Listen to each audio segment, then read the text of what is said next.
Love is a burning thing, and it makes a fiery ring. Isn't it interesting that with love, we have all of these analogies about falling in love? We don't talk about rising in love. We talk about falling in love. And JC, which is Johnny Cash, describes it as a fiery ring, something that burns. Have you ever felt burned by love? You ever had this concept that it can be a little bit sizzly? Whenever we're in relationships, we experience our growing edge. And what is life but a series of relationships? Whether it's an intimate relationship, whether it's relationships with our coworkers that bring us to our edge of our collaborative abilities and our understanding of psyches and personalities and egos and gifts, whether it is our community edge where it brings us to the ideas of our collaboration or our differences, whether it is differences in religions, differences in ways that we live our lives or experiencing our beings on this planet. Life is full of relationships and opportunities to either treat our neighbor as ourselves or to burn in a ring of fire. I think of that ring as circulating and symbolizing that life that has no beginning and has no end, this circle of life. And you could also think of it, if you're talking about relationship and you're talking about the sizzle, you could think of that ring as being like the kind of cosmic 2x4 karma just knocking you over the head again and again when it comes to how we interact with each other. So we all know the part of life that relationships bring that can be a challenge, even if it's in love, right? Even if it is blessed growing. Why can relationships be so hard? I think one of the reasons relationships can be so hard is because we have a skeleton in the closet about relationships. We have something that we don't always talk about, and we have some misconceptions and false ideas. George Bernard Shaw said, if you can't get rid of the skeleton in your closet, you best teach it to dance. So the skeleton in the closet today, friends, is that in relationships, our stuff comes up. The skeleton is that we call that bad. Can our stuff come up and we call that good? So the problem in the human condition, depending on how you see relationships, is that the human condition creates and teaches and experiences relationships from this understanding that relationships are transactional. It treats relationships as transactional, most commonly as something to consume, consumerism, and self-service, self-serving, and transactional, or an exchange, a transfer to get something. Now, we know at the depth of a spiritual practice, what we're all always seeking and looking for are not these surface things that we can tie any relationship into a kind of consumerism, a kind of, I want this from you, this is missing in my life. So if I engage with you, whether it's intimately, whether it's work, whether it's play, whether it's religion, whether it's world, if I engage with you, I'll get something I'm missing. We know when we have a spiritual practice that at the depth, the only things we're looking for are truly wholeness, love, safety, approval, security. But we can be misguided, and we have a rude awakening when we experience what JC says in the Ring of Fire. We'll talk about the other JC later. When we find that that ring of fire burns. The other JC talks about a different ring of fire. It's the fire that is purification. The fire that purifies the ego, purifies the mind, and brings everything together in wholeness and spiritual communion within our beings, and then reflects that in the outer world. But until we get to that place, it can feel like good and bad karma, and we need to learn to make the skeleton dance. So if we want to elevate the ego consciousness and bring it into the spiritual practice, we need a whole different perspective on relationships. We need to cease the idea that they are transactional. All of life is relationship until we look at them as our spiritual work, as opportunities for transformation and awakening, we will project. We will project our stuff, we will become blind, and we will inevitably injure others. We will try to get from relationships and fail to see what we can truly gain through them. If we're looking at what we get from relationships, we will inevitably fail to see what we can gain through them. Relationships carry within them some of our greatest potential. In unity, we believe in awakening the Christed presence. That's awakening the anointed self, the divine within your being. But there's also the awakening in community. There's the awakening with each other. There's walking to our edge in the outer world. When we find the edge of our self-esteem, our self-worth, our self-confidence, and we try to start filling that in the outer world, we no doubt find ourselves challenged. So can we see relationships and once and for all reframe them as not something that is transactional, but something that is transformational? Can we see relationships as a mode of spiritual awakening and spiritual practice? Whether they're with our children, our parents, our peers, our partners, our colleagues, our culture, we're in relationship with everything. So it's high time we begin bringing emotional and spiritual intelligence to all of them. That fire that can burn is also the fire that can transform. Now, exploring what can be common, which is a feeling of like when we're stuck in the negative and stuck in the ego, that life is like about what's happening to us, that old idea of karma, that bad stuff is just coming to us. And that traditional idea of karma is that in lifetimes you have built up from good and bad acts. You've built up a kind of repercussion that comes back to you.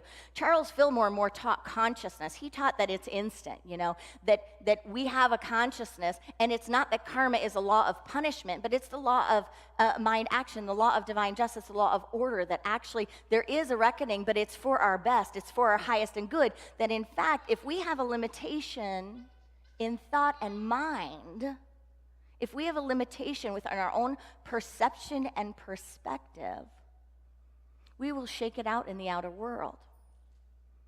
And that is there to support us, not to punish us. That is there to transform us, even transfigure us, but not to harm us or to hurt us. But until we understand that, it cannot feel so good. Charles Fillmore talked about karma, and he said it's the accumulated effect of consciousness, and it will be fruitful and produce after its kind until it's worked out. He talked about it being is that awakened freedom within, the freedom over limitations, over error, over resentment, and over self-serving perceptions. He said in the atom-smashing power of mind, the material universe is but the shadow of the spiritual universe. The material universe is but a shadow of the spiritual universe. And Unity teacher Sig Paulson says that any situation or relationship in which fear and its elements are allowed to operate without interruption becomes stagnant, destructive, and deadly. That love in action in any situation or relationship keeps it alive, stimulating, and flowing. Do we want to be stagnant, or do we want to be stimulated and flowing? If there is an error in perception, an error in consciousness, if we fall short of love, if we fall short of wholeness, if we fall short of divine understanding, naturally, there will be a lesson, a welcoming into transformation, or, however you see it, a reckoning. Not out of punishment, but out of harmonizing with divine law. One of the stories that's been floating around lately is about a tweet about the transgender folks, our transgender family in the military. And on a side note, it's really funny that the part of why is about medical expenses and costs for those individuals, which other evidence is showing that we spend more on Viagra, probably 5 times more, than would be needed to support people's medical care. Now, this idea that the already 2,500 to 7,000 folks in the military that are serving should be unable, because of their lifestyle, their choices, their being, is out of harmony with divine law. Divine law is that we are human beings, born blessed, worthy, important, sacred, period. Anything that crosses that law is just going to experience a working out.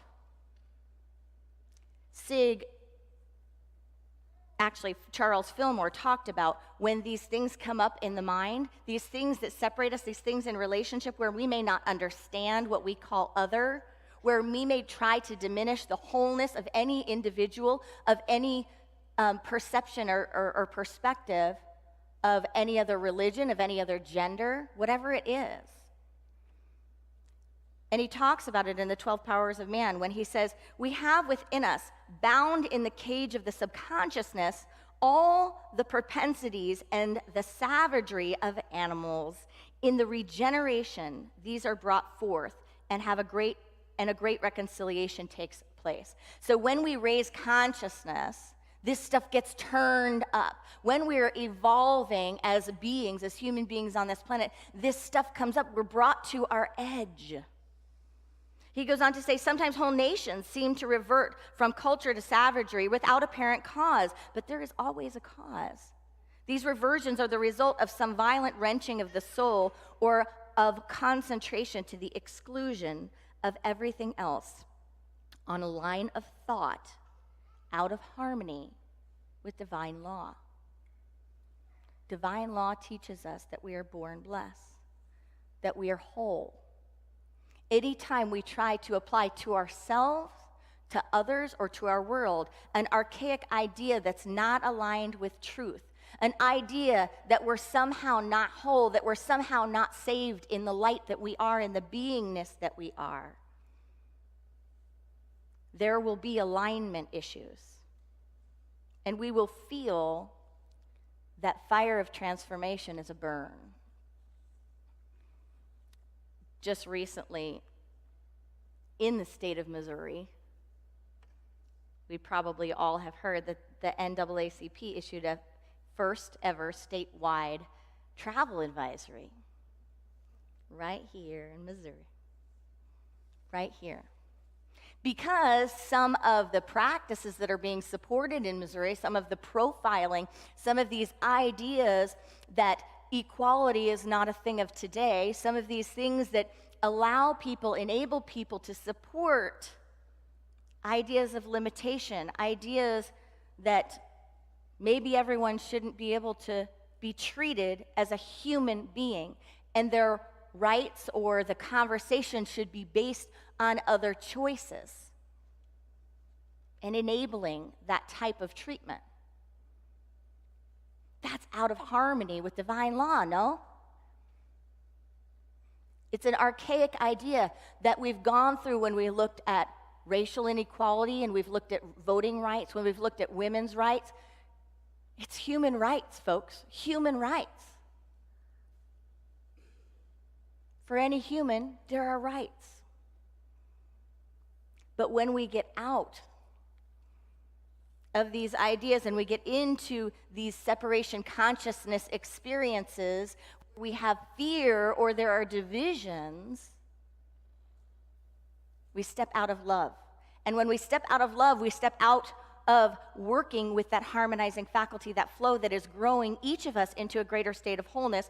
And we are not the first ones, friends, who have had to deal with this type of consciousness within our own selves and within our world. And I'm going to give a little, I hate doing this because it puts me out there. Now you guys are going to be like, that was really goofy. It wasn't as serious as it was. But it is serious. So, not that I watch it, but The Bachelorette this season had its first African-American female as the head of The Bachelorette. And some deep issues came up. And in the guys tell all part, you don't have to go research this after the service or anything, look it up. But there was a part where there was some embedded racism, some embedded misogyny that came up. Because one of the parts of this and the reality TV world is that people get to experience themselves through other people's eyes that they don't always get to see. So no matter how evolved someone can be, they get to see themselves from a different perspective. They get to see how they sound. They get to see whether or not everything that they think they believe, that they think they know really shows up.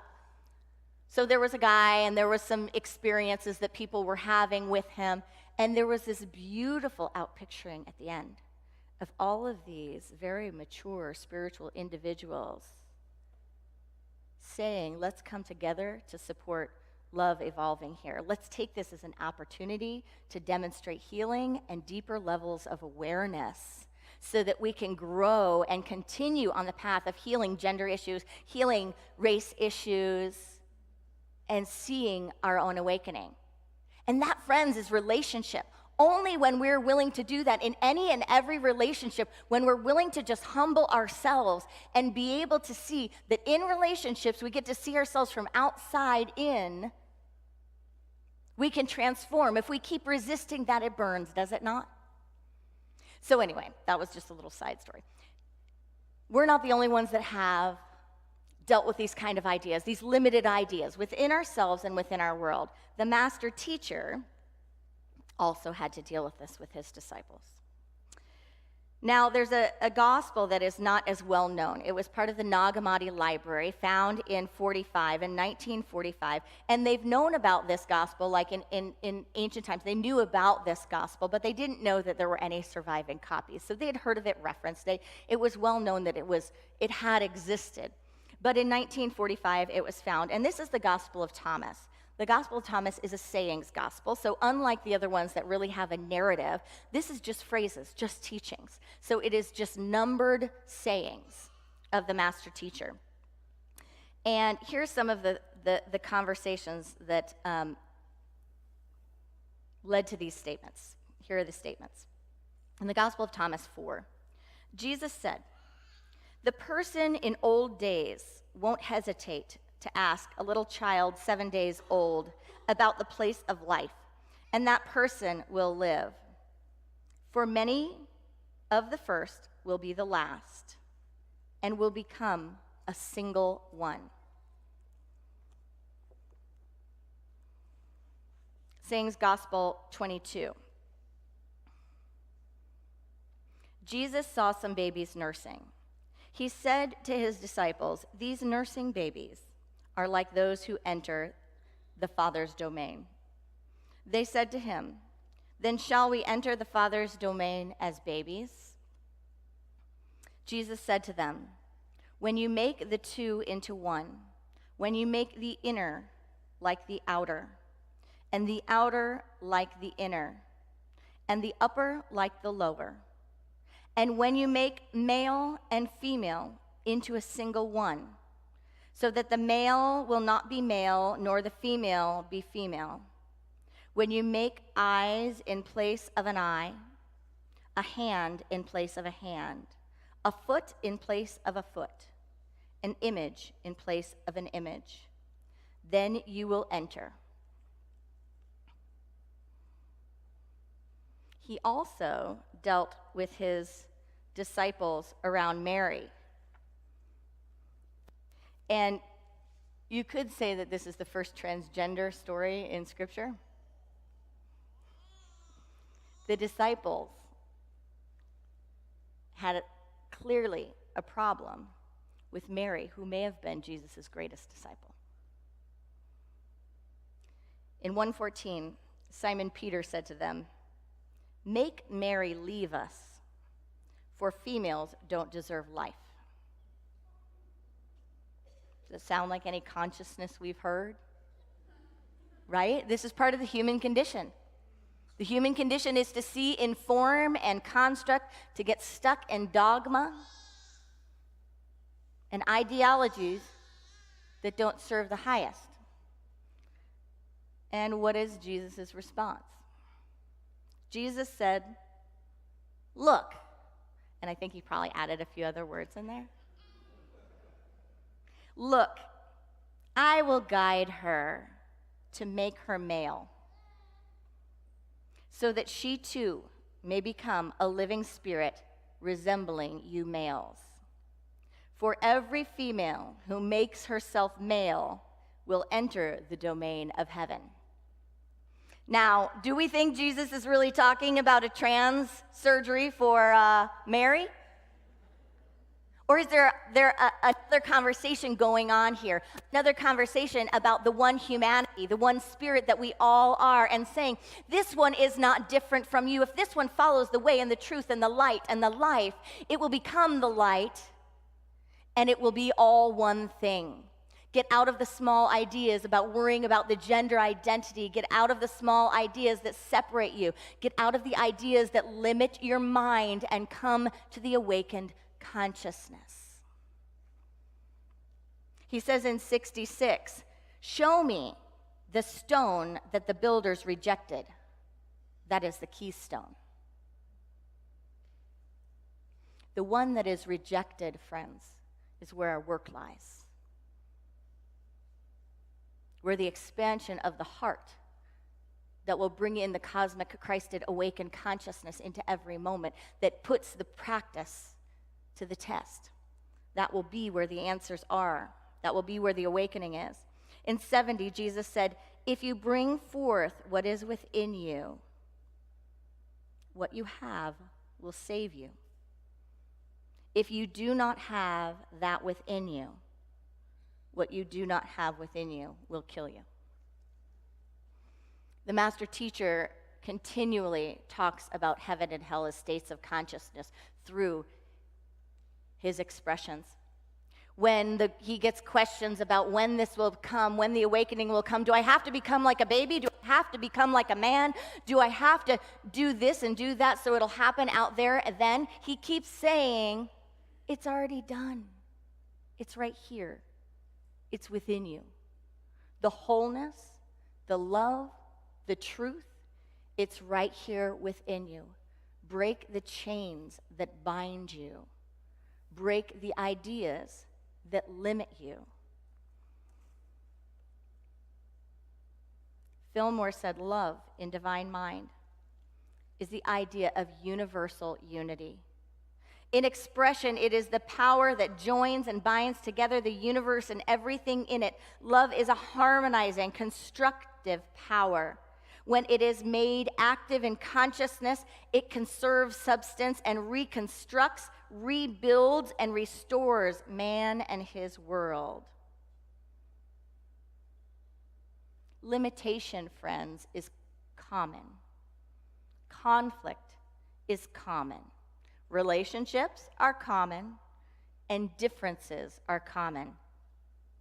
Ralph Waldo Emerson said, the invariable mark of wisdom is to see the miraculous in the common. Can we treat our relationships not as transactional, but as our transformation work? There's a saying that God created us in its image, and ever since, we have been trying to return the compliment.